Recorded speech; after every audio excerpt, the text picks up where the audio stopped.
Hello students, देखिए आज हम आपको इट का प्रयोग बता रहे हैं। इट का प्रयोग हमारे स्टोरी बनाने में, ट्रांसलेशन करने में बहुत इम्पॉर्टेंट रोल होता है। इट का प्रयोग हम जब करेंगे जब हमारे वाक्य में वास्तविककर्ता न दिया हो। वास्तविककर्ता का मतलब होता है जिन वाक्यों में सुटेबल सब्जेक्ट ना हो, और वहाँ पर हम प्रयोग कर लेंगे। बहुत सारे वाक्य हैं, इस तरह बताए जाएंगे आगे।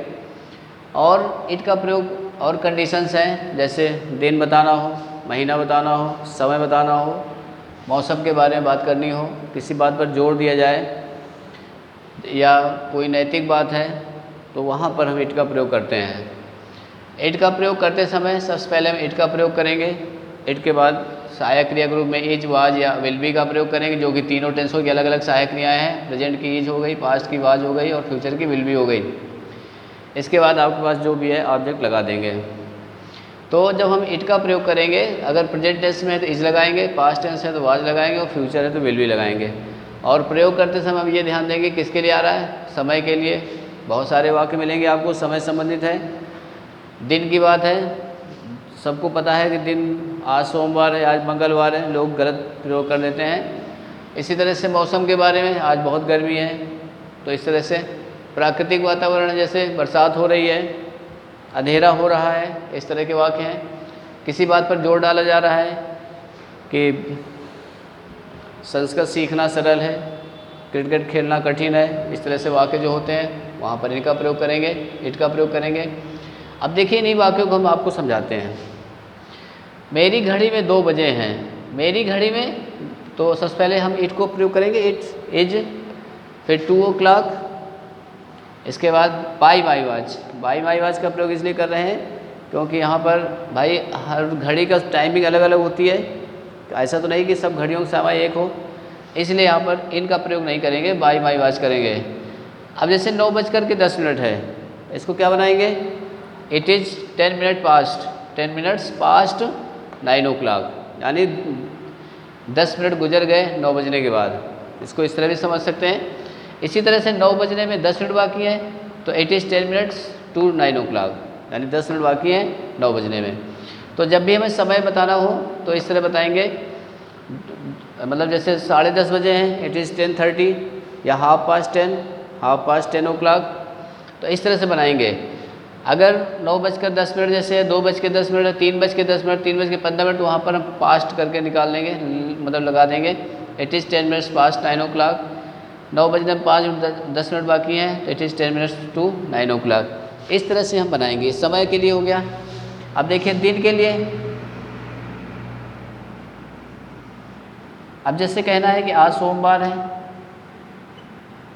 आज सोमवार है, क्या बनेगा, इट इज मंडे, और फिर टुडे लग जाएगा, ये बन गया हमारा। कल रविवार था, तो क्या हो जाएगा, इट वाज संडे, और कल के लिए यस्टरडे। तो ये बन गया। इसी तरह महीना बताना है, यह सितंबर का महीना है, यह सितंबर का महीना है, क्या बनाएंगे हम, it is the month of, it is the month of सितंबर, it is the month of सितंबर हो गया। इसी प्रकार मान लीजिए मौसम की बात हो रही है, जैसे कल रात बड़ी सर्दी थी, कल रात बड़ी सर्दी थी, तो इट वाज, इसको इट से स्टार्ट करेंगे। अब यहाँ पर थी लगा, पास्ट हो जाएगा, इट वाज वेरी कोल्ड, और कल रात last night, it was very cold last night. तो इस तरह बनाया, यानी मौसम के बारे में आ गया। अब जैसे आ जाए, अंधेरा हो रहा है, अंधेरा हो रहा है, तो इट इज़ गेटिंग डार्क या growing dark, it is growing dark, इस तरह से। तो इट इज़ ग्रोइंग डार्क हो गया, it was very cold last night हो गया, मौसम से संबंधित वाक्य हो गए। अब इसी प्रकार से जैसे झूठ बोलना पाप है, झूठ बोलना पाप है, इसको ही बनाएंगे हम, इससे ही बना सकते हैं, इट इज सिन, पाप है, टू टेल ए लाई, ये बन गया हमारा। इसी तरह से मेरे लिए संस्कृत पढ़ना बड़ा कठिन है, जैसे ये है, तो it is very difficult, it is very difficult, it is very difficult for me, मेरे लिए, to read Sanskrit, to read Sanskrit, ये बन गया। इसी तरह से कुछ वाक्य होते हैं जिस पर जहाँ पर कॉम्प्लीमेंट का प्रयोग होता है, यानी कॉम्प्लीमेंट का मतलब वही शब्दों का प्रयोग जो वाक्य को पूर्ण करते हैं, जैसे मैं हूँ, मैं हूँ। अब मैं हूँ को अंग्रेजी में क्या करेंगे हम, ज़्यादा अगर आप लोग प्रयास करेंगे तो बना देंगे आई एम ही तो बनाएंगे आप लोग, तो आई एम आपका गलत हो जाएगा। तो यहाँ पर भी हम ऐसे ही प्रयोग करेंगे, इट इज़ आई, बन गया हमारा, इट इज़ आई, वह है, तो इट इज़ ही, बन गया। इसी तरह से यह तुम ही हो जिसने यह कार्य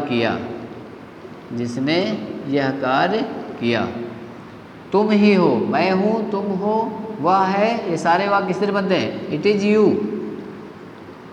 इज़ यू, जिसने रिलेटिव प्रोनाउन है हु, किया did, who did this work, तो यह तुम ही हो, it is you who did this work. तो इस तरह से हम इट का प्रयोग करेंगे। हमारे पास इट का प्रयोग करने के लिए हम सबसे पहले देख लें कौन सा भाव निकल रहा है। मौसम, महीना, दिन, प्राकृतिक वातावरण, किसी बात पर जोर, या कॉम्प्लीमेंट का प्रयोग है, जैसे यहाँ पर प्रयोग कर रहे हैं हम लोग, it is I, it is he, it is you who did this work. इस तरह के वाक्य जो होंगे वहाँ पर हम इट का प्रयोग करेंगे। समय बताने के लिए उसके बाद इट का प्रयोग करते समय ध्यान रखेंगे सहायक क्रिया इज या वाज, और फ्यूचर में अगर चला गया तो विल बी का प्रयोग कर दीजिए, और इसके बाद वाक्य बनाते चले जाइए। तो ये आपका इट का प्रयोग था। हमको उम्मीद है कि आपको समझ में आ गया होगा, और अगर समझ में आ गया है तो आप हमारे चैनल को सब्सक्राइब करिए, ताकि आपको अच्छे अच्छे टॉपिक पर अच्छा सेंटेंस वगैरह मिलते रहें, जिससे आपकी जानकारी बढ़ती रहे। तो आप हमारा वीडियो चैनल जो यूट्यूब चैनल है उसको सब्सक्राइब करिए, और वीडियो लाइक करिए, शेयर करिए। धन्यवाद।